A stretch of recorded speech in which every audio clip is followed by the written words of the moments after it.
Hi, thank you for joining me. I'm Trace Williams. This is What Do You Think? Another missing child vanished, thin air, just like that. Can you imagine the horror? What began as a fun-filled day ended as such a tragedy. You and your spouse load the minivan with all of the essentials of a day filled with fun in the sun. The family is off to the local park. The children are looking forward to swimming, lying in the sand, a game of putt-putt, and maybe even the go-kart racing. You and your spouse are looking forward to sharing a little relaxation time on the beach with one another while the children are off doing their thing. You are anticipating a little water time, some intimate moments with the suntan oil.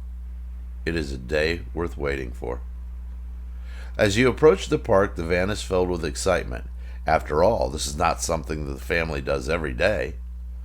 You drive into the parking lot and look for a convenient spot to park. You have some toting to do. You have the blankets, the portable grill, the picnic basket, and maybe a frisbee to carry down to your site of choice. By far, this is the toughest chore of the day. The park is large and the amount of cars in the parking lot does not intimidate you. You know there should be plenty of room for a little bit of privacy in a public setting. The sun is hot and brightly shining. There's a warm breeze blowing to calm the heat, and a few clouds to give you a little cover once in a while. All in all, it is a perfect day for the park. Your son and your daughter are anxious to begin their busy day. They help unload, and they are off. Why is it the parents are always stuck setting up the camp? You have no complaints. The day ahead is worth a trade-off. After several hours of basking in the sun, the children are due back for lunch. As the lunch hour approaches, so too does your son.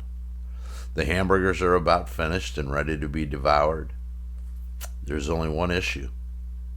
Your daughter is not back yet. Maybe she just lost track of time, so the rest of you decide to eat the freshly grilled burgers without her. She can have one when she returns. Lunch is finished and your son is off to play again.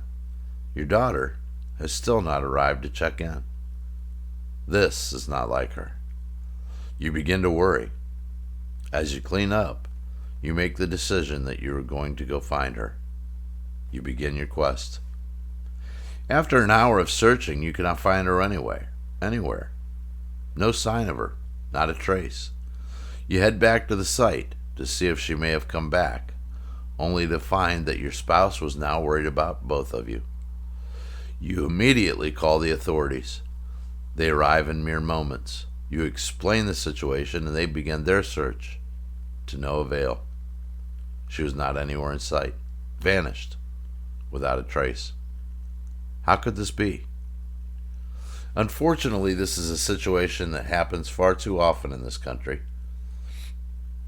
Not only this country, but around the globe. There are many individuals that prey on the innocence of a child. They prey on children from newborn to teenagers, both male and female. Some are taken by individuals for individual purposes. Others, however, are taken into one of the largest money-making industries known to man: child trafficking. There are cartels that steal these children from families, from people who love them, and those that they love. They are taken for the most heinous of crimes, the unthinkable. It is unthinkable because people do not want to think about it.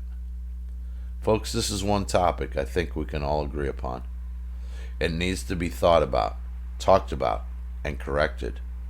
Our children must be protected. I challenge you to research this topic carefully. Beware. What you may find in your research will be extremely unsettling. There will be surprises along the journey. There will be shock at who is allegedly involved. You will find people of prominence, elite individuals that pay top dollar for these missing children. You will find organizations that you would never have thought could be involved in activities such as these. You will find people that are revered, people that are to be trusted. Maybe there are organizations that are hired to look for these missing children, but then again, maybe not. To get you started in your quest, answer these questions. Who are the finders? What are these missing children used for? Why are many never found? Prepare yourself for the answers you find. I'm Trace Williams, asking you, what do you think? Thank you for joining me. God bless you. God bless our children.